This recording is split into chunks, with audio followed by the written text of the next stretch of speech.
With us this hour is Dr. Bill Deagle, MD, who has a large following. He's kind of a legend in his own time. Hello, William. Welcome back. How are you? And what do you want to talk about? Well, I think we should start off with Ebola, and I've got some news stories on Fukushima and the world economy.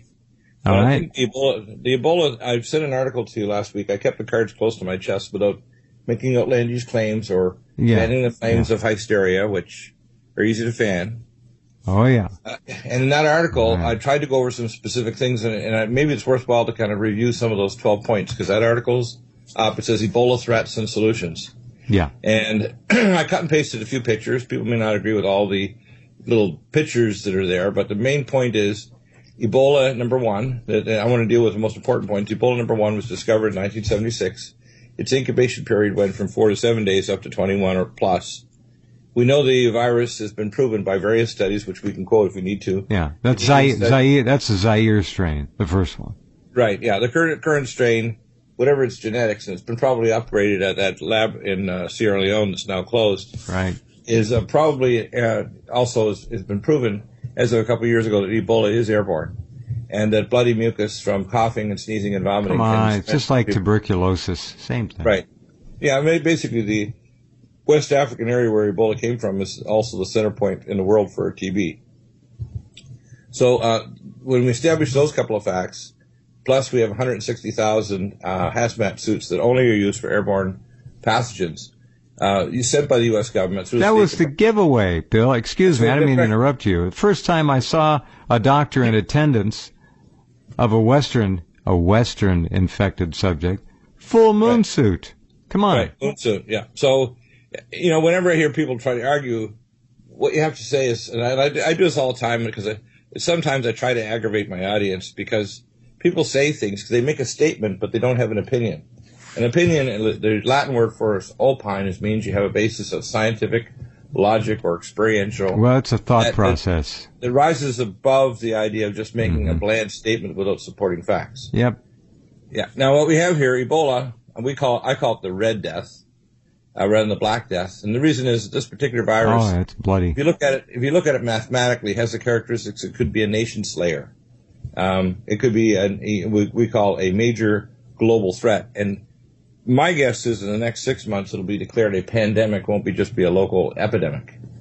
So the first thing, number one, in my recommendations is they need to cancel all travel visas to the U.S. There's about 15,000, where people about 6,000, I think, is it a week?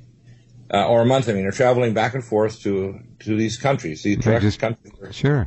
And we're not talking about hazmat teams. Like one of the comments I saw by a physician who was trying to make a spokesman for the CDC said, well, we don't want to cut off travel because it would be hard to take teams and put them in or take them out. Give them special visas. Well, wait, wasn't this Friedman, the director of the exactly, CDC? Yeah.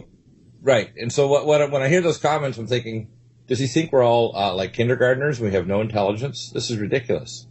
Next thing they need to do is the FAA needs to have a hazmat team in all aircraft. Every aircraft that's international needs to have a hazmat site, probably at the back of the airplane with a separate toilet.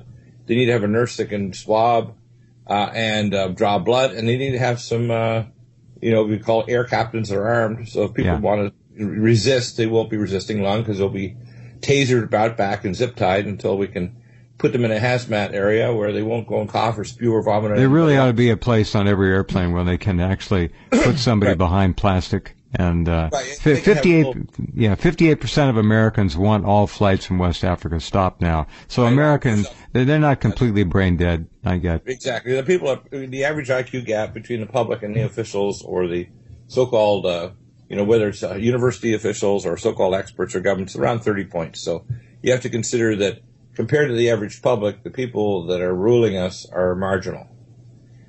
Number 3, HEPA filters should be in every aircraft, and they should be sent off with a chain of custody for not just Ebola, but all other major pathogens. But I recommend a little further down that we have, and I know about this DNA amplification technology for rapid identification. Back in 1999, I visited Oak Ridge National Labs Building 10 and also Affymetrix in Chicago, and they have the capacity to do rapid laptop type or even iPhone type apps so they can actually identify the DNA sequence using special microchips. So and they use a thing called DNA endonuclease identification. So there's ways of doing it. They could have this rapidly done, because I'm sure the pieces of this are already probably out there, ready to be approved. Number 4, hazmat teams and ground transfer. They don't have enough hazmat teams, because if you look at the number of places where they actually have hazardous, hospitals or facilities to properly house these people, there's sometimes hundreds of miles from the airports that are considered places where they will fly these people if they are sick. And so you need to have special hazmat vehicles ready with teams to grab these people and bring them to the quarantine facilities. And you can't mass quarantine people like in one big building or room. You have to have separate rooms, separate air systems, so they can't contaminate anybody else in another room. And you have to have what's called reverse protection, or UV curtains, negative pressure. You actually have to have it set up so that every room would have a different pressurized containment of air, etc. So that kind of facilities, if it's not built, they need to be building them like crazy here, because right now we're getting a hot case every couple of days. What's going to happen when you have multiple hot cases every day, and they don't have the resources to do what I call it? Yes. Yeah. What's going to happen to the 3,500? How many American troops going over there ultimately? I think it's now 4,000. Is it 4? Only about 500 of them are health providers. The rest of them are troops and other people. Yeah. What I've heard from some of my other sources, that the real reason why the troops are over in Sierra Leone is to control the government, which could fall because of this crisis. It probably will. To control the diamond and the oil and gold. Yeah. And they don't have PPEs, do you? I've seen photographs of the troops over there. There are no masks, no gloves. No, they don't have proper biological protection. They probably have no training. They're living in tents. They're probably going to have direct contact if they're going to be carrying arms with Absolutely. So these people are going to get contaminated pretty quickly. Yeah. And then we have a and then they come home, and where are they going to come home to? Well, yeah, and not only that, does the military realize, like when I'm laying this out, and I'm saying these things, people have to know, before I went into medicine, I trained under Dr. Robert Brown, who is a bioweaponeer, and I didn't do any of that. I did work in infection, but he gave me a lot of information about what they did in their facility. It was a off Bethesda facility at Rutgers campus where he was working with his colleagues. Mm-hmm. At the time they were working on the T virus, it got out of containment on a day he was sick, which was one time in 10 years. And they incinerated everybody inside the building, including all the lab facilities and animals, at 2,000 degrees. So it's an automatic lockdown system, so that when the virus gets out of containment, it's like, you got to kill everybody in here because you can't let it get out.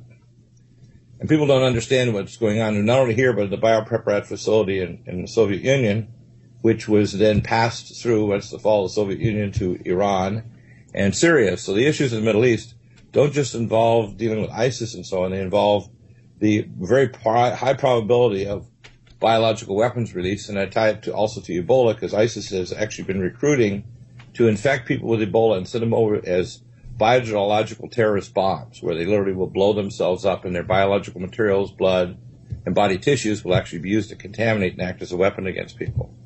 They've already stated they're going to do this.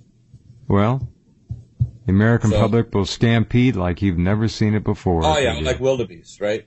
Yeah. Now, the problem is that when you look at all these 12 things I mentioned here, controlling Ebola is really systematic and simple. But it involves a very advanced program that we need to get off the blocks now, because 6 months from now we're going to be caught dead-footed with probably thousands of contaminated people coming back every week to America, acting as index cases for typhoid Mary spread of Ebola.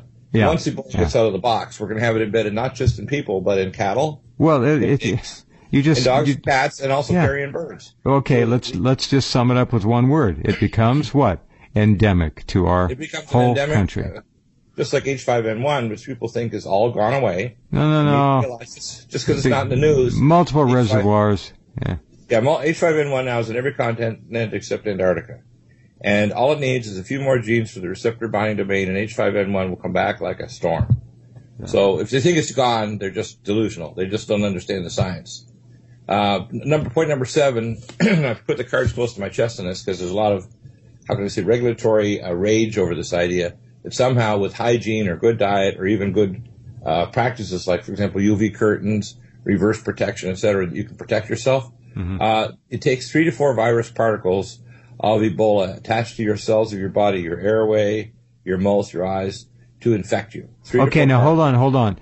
I know a lot about infectivity. I'm no scientist, but what you just said makes sense to me. This is not a weak virus. Once it gets attached, it begins to replicate. I don't know how fast it replicates, but obviously 21 days at the outside and you're dead, or you're certainly symptomatic. The viral loads are increasing rapidly, and somewhere probably between the 4th day and the 10th day, there's probably quite a significant amount of virus in saliva, semen, urine. It's an STD. It's a kissing disease, for God's sakes.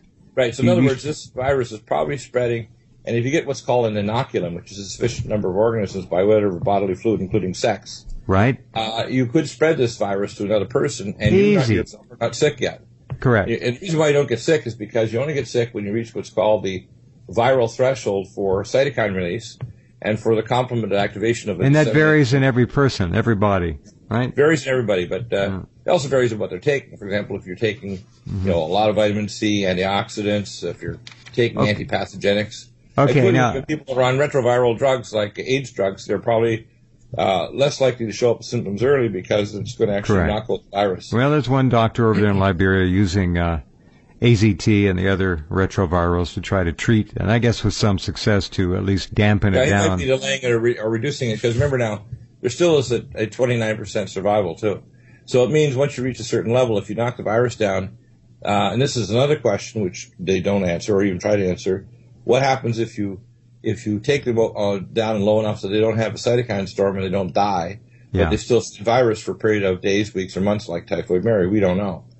So, well, the other question I have, Bill, is no one's answered this.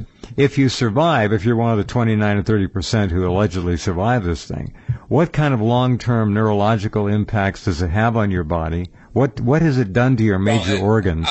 I'll give you the example of the H1N1 flu, the pig flu, that arose because they were developing a vaccine back in Fort Lupton, Kansas. When they did that vaccine, what they were doing is they transfected pigs.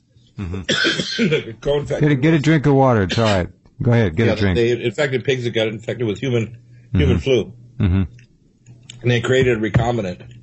And what happened is that new recombinant became Spanish flu, and they didn't get sick until they arrived in Spain. Mm. Right? So the same thing goes with this virus. Once you reach a large enough viral load, you increase the chance of new viral recombinants showing up spontaneously. Or it also allows a perfect cover to release a super weaponized version later on. It has new characteristics. So we have 3 major antipathogenics. Allicin Med, which is our latest version of Allicin, that I managed to get a source to get a much better price for a lot more Allicin than the previous ones, like Alamax and Alamed. We have Nutridyne, which is the Edgar Cayce diatomic Tesla activated iodine. It's major antipathogenic. And Silver 100, the only ionic silver in the world, because every other silver has to be ionized before it's lethal. Then immune stimulants like immunoglobulins, Immunomax, Nutrimmune, and NutriDefense, which I designed against biological weapons and regular infections, that has IP6 to grab free iron. It has turkey tail beta-glucan to boost your natural killer cells, and it has inosine and lauric acid to destroy the viral capsid of all DNA and RNA viruses. So this combined with things like our high-dose Power C Plus and minoquinone 7, vitamin K2, and other things we carry, well, you can basically improve what I call your personal immune hygiene. We're not talking about curing anything. We're not talking about preventing anything. We're trying to improve your hygiene, which means the number of viral particles produced in an infected state would have to be higher for you to get infected.